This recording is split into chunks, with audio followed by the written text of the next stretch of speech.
The time is at hand.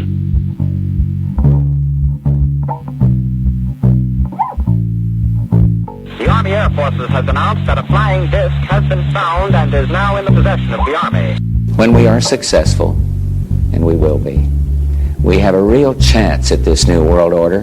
But I am telling you right now, we need a great reset.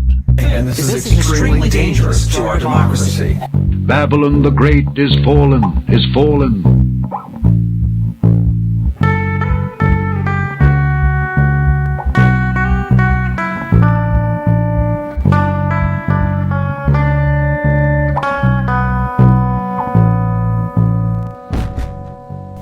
Welcome to In Dark Places.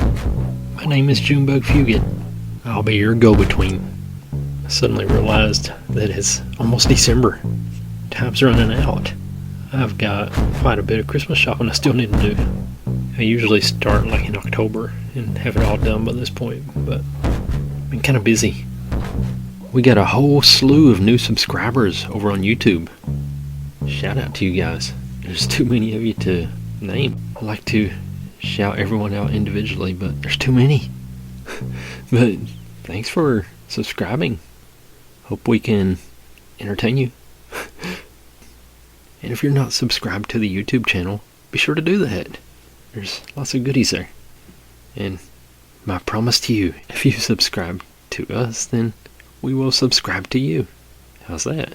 We help each other out.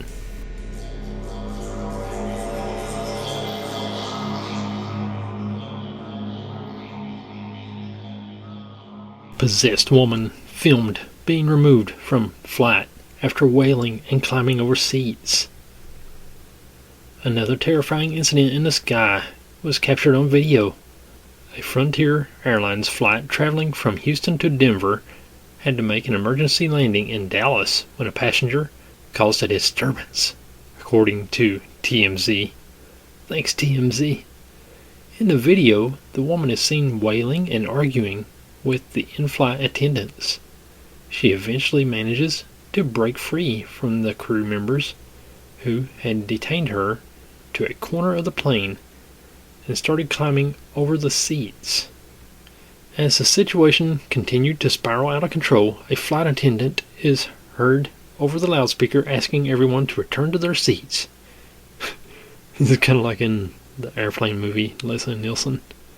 Like, the flight attendants, everything's okay, just return to your seats, while like all sorts of craziness is ensuing on the plane. By the end of the video, a police officer is seen on the plane to remove the troubled passenger. It is not clear what caused the incident, if any members of the cabin were injured during the ordeal, nor if the disturbed woman was charged with any crimes. And we've talked about this on a few episodes now. It's not a good time to be flying. A lot of craziness going on with the airplanes now, such as this one. A woman pulled her pants down on a Frontier flight from Orlando to Philadelphia because she allegedly had to use the bathroom. She also reportedly threatened to kill another passenger.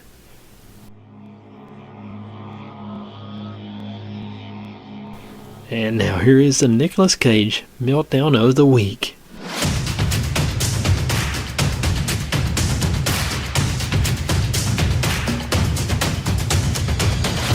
I even have my own superhero team. You guys are goofsters.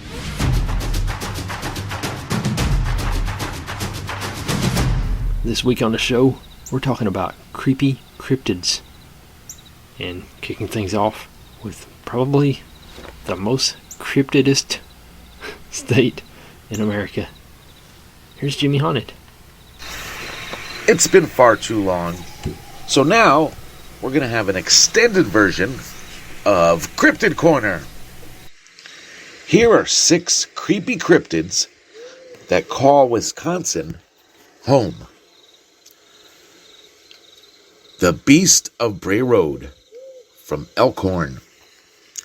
This is one of the most well-known creatures on our list. The elusive aberration is said to roam the area of Bray Road located just outside the town of Elkhorn. This werewolf-like cryptid has had several sightings in the 1990s, with local newspapers reporting on the topic and even eventually gaining some national news attention as the most popular werewolf sighting in the U.S. Many are skeptical of its existence, and others say it has been confused as other folklore monsters, such as the Wisconsin Bigfoot or a Wendigo. If you are interested yourself, then maybe you have to take a trip over to Bray Road at night and see for yourself. The Lake Winnebago Water Monster. Lake Winnebago. Ever take a good look at a sturgeon before? They are some massive prehistoric fish that can be very intimidating up close and in person. This combination of its size and roots make for some creative folklore, such as inspiration for the Lake Winnebago water monster. Some say it's a sea serpent. Others say it's a colossal sturgeon. If there's one thing we do know, it's that there's a lot of mystery shrouded in this beast. Many fishermen continue to track the creature in hopes of catching it one day and proving its existence. The Thunderbirds of northern Wisconsin. Thunderbirds have been described as massive avian raptors by the Menominee tribe. The native story tells of a great mountain that floats in the western sky where thunderbirds gather. These giant birds are also one of the more applauded monsters on the list, according to their legends, which tell how the birds were the enemies of the great horned snakes. They would prevent the snakes from overrunning the earth and devouring mankind. According to folklore, strong evidence shows these creatures no longer exist, but fossil records say massive birds were likely residing in North America during the early periods of human history. The Devil's Lake Monster. And that's in Baraboo. I want to live in Baraboo. Hey, Jimmy, where do you live? Baraboo. You don't earn the name Devil's Lake for no reason. Originally, the lake was referred to as Badewakan, or Bad Spirit Lake, by the local Sioux for its deep, cold, and salt-infested waters. Native Americans would send out scouts and warriors onto the lake for hunting trips, only to hear screams with other tribesmen telling them how they saw the hunters dragged underneath into the brackish waters by octopus-like tentacles. Other sightings by the Nakota reported huge Loch Ness-like fish monsters in the area as well. Festivals quickly became an annual tradition to appease these great monsters and continue to be held to this day. Now we visit our little friendly hodag, and that's in Rhinelander. Perhaps one of the most unique and famous beasts on this list is the Rhinelander hodag. This creature is so famous among northern Wisconsinites that it even has its own monument and country music festival. It was first reported in 1893 to have the head of a frog, the grinning face of a giant elephant, thick short legs set off by huge claws, the back of a dinosaur, and a long tail with spears at the end. Sadly, the creature was soon to be revealed as a hoax by a man who claimed to discover it, but the legend of the hodag still carries on to this day. It's still real to me. Rocky of Rock Lake. Lake Mills Moving, just east of Madison, lies the community of Lake Mills and Rock Lake. The curious thing about Rock Lake is that if you dive down in certain parts of the lake, you can find small pyramid-like structures. These mounds were believed to have been created by Aslan natives when the water's levels were much lower. Amongst these ruins and the vegetation, one can supposedly discover Rocky, a large serpentine reptile. Rocky is said to dwell amongst the deeper sections of the lake and reappear near the surface occasionally. Many reports occurred during the late 1800s of fishermen who would have violent encounters with the beast. These locals would encounter Rocky by their boats and along the shore, where they would be traumatized once sighting the incognito beast hissing at them. And there you have it, this week's Cryptid Corner.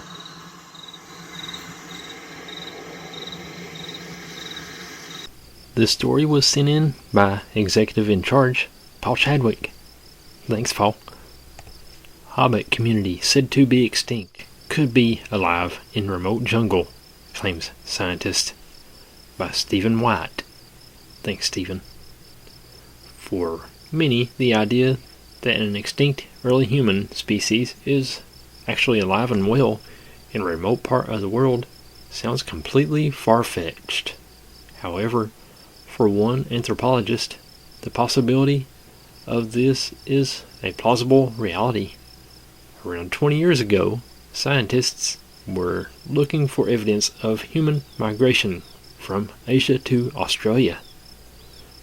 While doing this, they discovered a small yet complete skeleton of a Homo florensis on the island of Flores in Indonesia.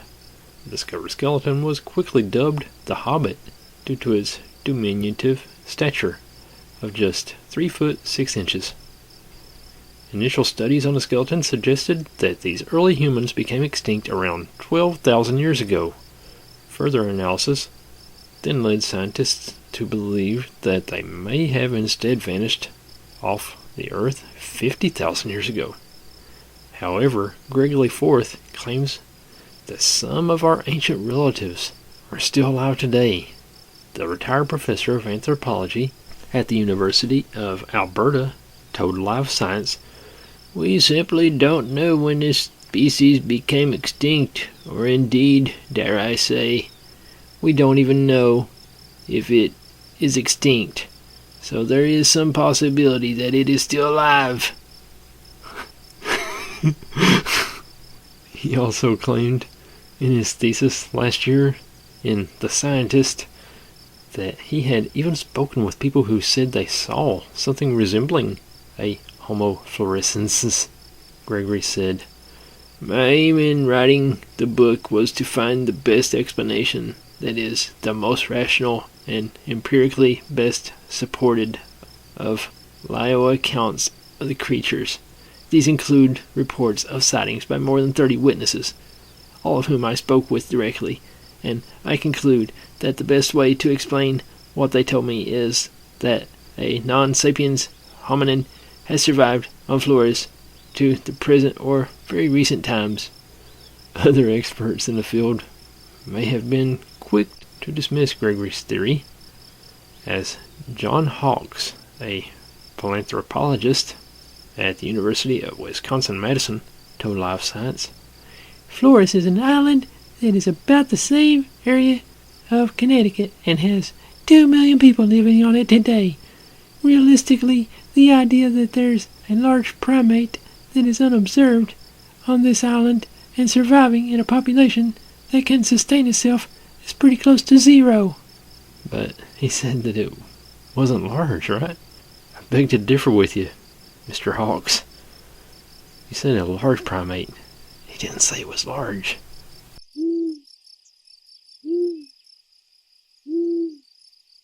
The knot deer is a creature said to inhabit the Appalachian Mountains, with most sightings being in the state of Tennessee. The knot deer is described as looking like a deer from a distance, but as one looks at it longer or gets closer, something about it is off. Their movements are described as being like a newborn deer, but appearing as an adult. Some accounts suggest the creature is double-jointed or has additional joints in its limbs. The limbs are described as longer than those of a deer, and the chest very barrel-like. The way it moves is said to be aggressive compared to that of a deer. The most defining feature, however, is that knot deers do not have eyes on the side of their heads, but rather on the front, like a predator. This distinction is usually the first thing noticed right off. A few accounts involve multiple eyes, though most do not. Oh well. Other uncommon outliers to the typical account involve describing the head as bovine. Not deers are said to not be afraid of humans. Those who encounter them say they have an uneasy feeling that there is an intelligence and emotion about them that furthers the feeling that something is off. The not deer will generally approach humans, and it's because of this that the odd movements are noted. Despite encounters feeling off, the creature has only been reported to attack if provoked, such as when an encountee tries to scare them off. Some accounts of such involve being chased up a tree by the not deer. The not deer may walk on its hind legs for a bit, as some animals may do, in order to intimidate or in an attempt to reach individuals who are chased up trees. The not deer accounts are primarily found on Reddit, but after getting some attention, seeped into recent years to TikTok and other sites. Usually sightings are on roads, such as the case of driving alone on a motorcycle on an Appalachian trail and seeing in the road what looks like a deer but becomes very obviously not a deer as it or the encountee gets closer. Is that even a word? Encountee? We're going to go to our judges on that. Is that a word? After a vigorous search of checking one page on Google, I didn't see anything about there being a word called encountee. Not deer encounters are suggested by skeptics to be encounters with deer who have birth defects, causing unusual walking patterns and head shape. The feelings reported by those who claim to have encountered not deers are thought to be the result of isolation, sleep deprivation, or other factors. An alternative to the deformed deer explanation is that encounters stumbled upon deer suffering from the early stages of CWD, chronic wasting disease, aka the zombie deer syndrome. The zombie deer syndrome is being suspected as a possible source for modern-day Wendigo sightings, which tend to express a deer skull face. In regards to CWD, the first sign of illness is difficulty in movement. A follow-up sign is a change in behavior, which includes listlessness, tremors, and nervousness. Excessive salivation and increased water intake follow. The deer lose their fear of humans and look utterly confused. After this, the wasting begins, and those who favor this explanation for the not deer suggest that the accounts of double joints or multiple jointed legs are merely of legs that have lost some internal tissue, allowing the lower leg to swing slightly in either direction. Some suggest that multiple eyes are a misidentification of open lesions whose exposed fluids reflect light. I don't know. I'll stand behind you, not deer, I believe.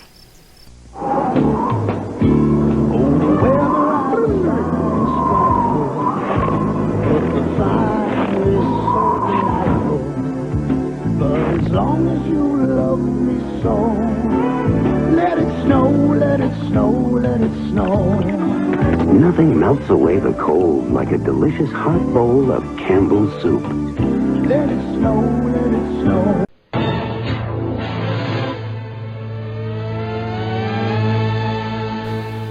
This is another story sent in by Paul Chadwick. Haunting of the Jersey Devil, 9-foot creature caused plane crash. New book alleges of famed local demon.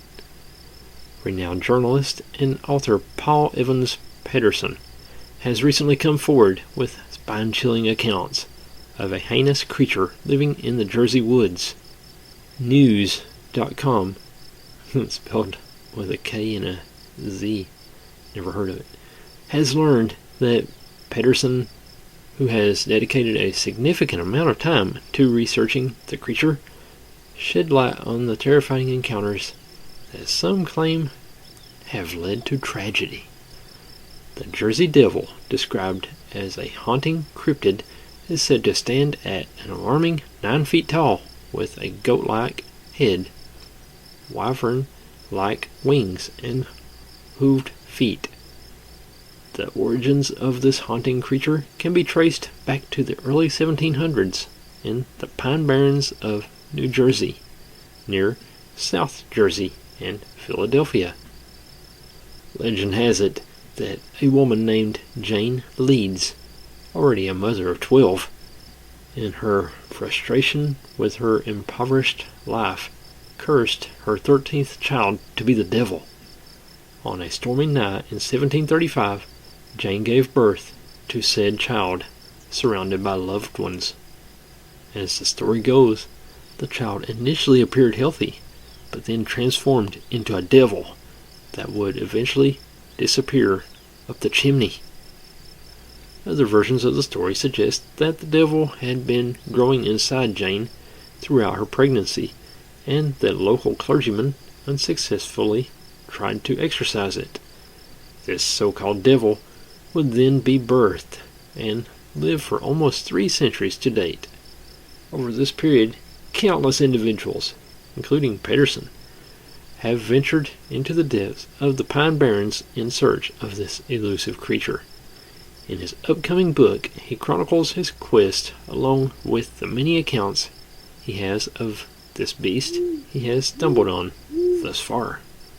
One of the stories reveals a particularly harrowing incident involving the Jersey Devil's alleged interference with a plane.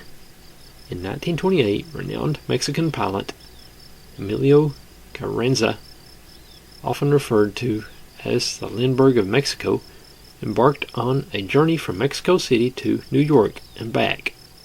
The pilot's trip was successful, yet tragedy struck on his return journey when he encountered stormy weather. As a result, Carranza's plane would crash in the Pine Barrens, ultimately costing him his life, but according to legend, not before he scribbled on a piece of paper the cause of his demise. While it is widely believed that the stormy weather contributed to the pilot's death, Pedersen proposes an alternative theory. He says they found paper that Carranza had written that he hit a creature that caused the plane to crash. He didn't die right away. He jotted down on a piece of paper that he hit the serpentine creature that caused his plane to crash. Alleged eyewitness testimonies have further corroborated the existence of the Jersey Devil. Pedersen also speaks of people who claim to have seen the monster bounding from tree to tree alongside a highway, while others share stories of the devil descending upon unsuspecting herds of deer. Pedersen acknowledges that the beast could be a myth and attributes the spread of the Jersey Devil legend throughout the region to another factor. During the Prohibition era, moonshiners reportedly circulated tales of this devil to deter people from approaching their illegal moonshine operations. This was particularly effective as citizens already feared accidentally stumbling upon criminal activities in the depths of the Pine Barrens. Also at the time, rumors about poachers, fugitives, and runaway slaves were said to be propagated to dissuade women and children from venturing too far into the woods. Today, the fear of the Jersey Devil still lingers. Gather around the campfire, fellas. We're going to talk about the werewolf of Bedburg. One of the most famous werewolf cases is Peter Stump, a wealthy farmer accused of being a serial murderer, cannibal, and werewolf in Rhineland in 1589. In the years preceding Stump's arrest, the country town of Bedburg had been plagued with horrors. It started with dead and mutilated cattle. but bodies of townsfolk were also soon found in the fields. Initially, it was thought that a wolf or wolves were attacking, but the creatures evaded capture. Finally, in 1589, a hunting party managed to corner the wolf with its hounds. When the humans approached, they saw, according to reports, not a wolf at all. Instead, the hounds had cornered Stump. The most damning piece of evidence was that Stump's left hand had been lopped off. Isn't that ironic? His name's Stump. The wolf had its left forepaw cut off. Since wolf and man had the same injury, wolf and man must be one and the same. Stump confessed, but it's a questionable confession at best. He had been subjected to torture, including the rack. He said he made a pact with the devil when he was 12. He had been given a magic belt which allowed him to turn into a wolf. He confessed to killing 14 children and 2 pregnant women. He ate of their flesh and ravaged their bodies. He killed his own son and had some kind of relationship with his own daughter. He was sentenced to die in the most awful manner. He was fixed to a breaking wheel and had flesh torn from his body with red-hot pincers. His limbs were broken with the blunt side of an axe, so he won't rise from the grave. Finally, if this wasn't enough, he was beheaded. His head was placed on a pole with the figures of a breaking wheel and a wolf on it as a warning to others. His daughter and mistress were also flayed, strangled, and burned. It is not known whether the crimes were truly committed by Stump. At the time, the region was deeply affected by the Cologne War. Stump was a Protestant convert, and the region had been seized by the Catholics in 1857. His death was to the Catholics' advantage, as his considerable wealth would fall to them. In addition, Stump's death could have served as a strong warning to other Protestants. The Werewolf of Bedburg. Gonna put him on you. This story could be about cryptids, or aliens, or ghosts, or demons, whatever the case may be. It's our friends, the Black-Eyed Kids. Not my story, but my dad's. He grew up with a single mom and 4 other siblings in southeast Texas, on the border of Louisiana, in a bad part of town. The house this happened in was behind a nightclub. He was born in 1967 and says this happened when he was about 2, and he remembers it till this day. He says that him and his brother, who was maybe 6 at the time, were sleeping on the couch in their living room, and they both woke up to a black-eyed child standing in the doorway of their closet. He said the child looked older than them by a little, had black eyes and orange hair, and had a slight glow to him, like he was under his own spotlight. He said him and his brother tried to scream, but nothing would come out. The child just disappeared after that. The reason everyone knows this is true? A couple months ago, me, my mom, and my dad were at my grandpa's house, and my uncle was watching a documentary on black-eyed children. When my dad brought up what happened to them all those years ago, and my uncle started tearing up and just kept repeating, "Man, you seen that too? I thought I was crazy. I can't believe you saw him too." My uncle has a history of drug usage and mental health problems, and all these years, for over 50 years, he assumed what he seen was fake and just his mind playing tricks on him. It's sad because we think that the situation shook him up so badly as a kid, he started using drugs as a teen to cope with the thought that he may have been crazy. They were so scared, they just never brought it up again after that. But my dad always told my mom that story ever since they started dating. My grandpa, who was sitting there listening to them talk about what happened, just said, "Oh, there was something in that house. The Dark Watchers are a group of mysterious dark human-like creatures who stand on the hills, ridges, and peaks of the Santa Lucia Mountains of California and Mount Mingus and Mount Graham of Arizona. They supposedly watch those who wander into the mountains and are not aggressive. They are most often spotted around twilight and are usually seen staring upward toward the sky while standing atop the mountains. They seem to be some sort of spirits. However, their origins are currently unknown. They've been seen many times over the years, with stories about them dating back to Chumash Indian legends. They are mentioned in the short story Flight by John Steinbeck, and the iconoclastic poet Robinson Jeffers wrote about forms that look human but certainly are not human in his poem, Such Counsels You Gave to Me. Sometime in the mid-60s, a Monterey Peninsula local and former high school principal went on a hiking trip in the Santa Lucias when he suddenly spotted a dark figure in a hat and a cape standing on a rock and surveying the area.